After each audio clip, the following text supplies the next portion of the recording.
There are some books that are more than just books. They're practically institutions, and Stephen Covey's The 7 Habits of Highly Effective People is definitely one of them. For decades, this has been the go-to manual for anyone looking to build a more effective, more principled life. So what made it such a phenomenon? Well, for starters, try over 25 million copies sold. I mean, that's just a staggering number. Its influence is absolutely undeniable. It's become a cornerstone in business and leadership circles, offering this formula for success that feels, well, timeless. But here's the big question we're going to explore. In a world that changes as fast as ours does timeless still mean relevant? And that's where the debate really heats up. Despite all the praise, critics argue that the book's one-size-fits-all approach feels a little, well, dated. It comes from a different time, and maybe it doesn't quite fit our more complex, nuanced world today. So this really brings us to the heart of our discussion today. Do these foundational habits still hold up, especially now when we're all talking about things like burnout, mental health, and systemic problems that are, bigger than any one individual? Let's dig in. Okay, first up is the big one. Habit 1, be proactive. This is really the engine that drives Covey's whole philosophy. And not surprisingly, it's also where the modern debate really ignites. The core idea here is incredibly empowering. It's all about taking ownership. Covey says that truly effective people are guided by their values, not by their circumstances. They choose to act. They don't just get acted upon. And this quote just captures it perfectly.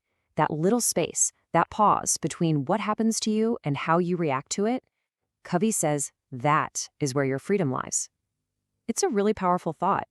But, and this is the big but, is freedom really infinite? Is sheer willpower always enough? Especially when you're up against the realities of today's world? And this is where the modern critique comes in. Some argue that focusing too much on productivity can lead to a kind of self-blame. If you're struggling with burnout or anxiety, it can feel like you're being told, hey, it's all on you. This is what people call toxic positivity. This idea that you can solve any problem, no matter how huge, with just a positive mindset. And that can really invalidate some very real struggles. All right, so that brings us to habit 2. Begin with the end in mind. If being proactive is about having the power to choose, this habit is all about figuring out what to choose in the first place. What Covey asks you to do here is pretty profound. He wants you to create a personal mission statement by literally envisioning your own future. What kind of legacy do you want to leave? It's all about living your life with real intention, not just kind of drifting along. And this metaphor is just brilliant, isn't it? You can be the busiest, most efficient person in the world, climbing that ladder of success, but if it's leaning against the wrong wall, all that effort is for nothing. This habit is about making sure you find the right wall. But again, modern life has a way of complicating things. I mean, we live in a world that is constantly changing, totally unpredictable. So, can a rigid, long-term plan really work when the entire landscape around you is always shifting? Critics sometimes call this an illusion of control. It kind of assumes we know who we're going to be in 10 or 20 years and totally underestimates the role of pure chance. Having a super fixed plan can actually make us blind to unexpected detours and new opportunities, the very places where real growth often happens. So if the first 2 habits have some potential pitfalls, what about habit 3? Well, this is where Covey gets incredibly practical, and he does it with one of the most famous tools in the entire world of business.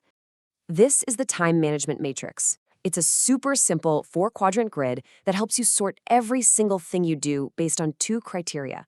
How urgent is it, and how important is it? It looks simple, but its impact is massive. Okay, so everything you do falls into one of these 4 boxes. Quadrant 1 is for stuff that's both urgent and important. Think crises, deadlines, problems that are on fire right now. We all have to spend time here. But if you live here, you're on the fast track to burnout. It's the quadrant of necessity. Now, quadrant 2. This is the sweet spot. This is the stuff that's really important, but not yet urgent. We're talking about planning, building relationships, learning new skills. Covey says this is where highly effective people live. It's the quadrant of effectiveness. Quadrant 3 is the tricky one. This is stuff that feels urgent, like interruptions or a lot of meetings, but it isn't actually that important. He calls it the quadrant of deception because it feels productive, but it's really just keeping you busy. And finally, we have quadrant 4. These are the genuine time wasters, things that are neither urgent nor important. The goal here is pretty simple. Spend as little time here as humanly possible. This is the quadrant of waste. You know, the first time you actually fill this matrix out for yourself, it can be a real eye-opener. It shows you where your time is actually going, not just where you think it's going. It's an amazing diagnostic tool. So the whole point, the big takeaway is this. You have to proactively schedule and live in quadrant 2. By focusing on what's important before it becomes a crisis, you naturally shrink quadrant 1, and you start to feel like you're in control of your life, not the other way around. This tool, you have to admit, feels just as relevant today as it ever was. So, how do we make sense of all this? How do we balance the incredible promise of the 7 habits with some of their very real modern pitfalls? I think it really boils down to this. Covey's world was one of moral certainty and self-reliance. Our world is so much more about navigating emotional complexity, being adaptable, and understanding that we're all part of larger systems. But here's the kicker. Despite all the valid critiques, the data is pretty compelling. A massive 2025 review of 128 different studies found that, the core ideas in these habits are empirically linked to better leadership. Things like proactivity, collaboration, and integrity. These aren't just nice ideas. They're measurable skills that this framework actually helps build. So, maybe here's a final thought to leave you with. Covey saw his principles as these unmoving, timeless lighthouses. But perhaps their real power today is to see them as adaptable tools in a toolkit. When we use them with a dose of self-compassion and an awareness of the world we live in now, they can still absolutely guide us toward a more effective and meaningful life. What do you think?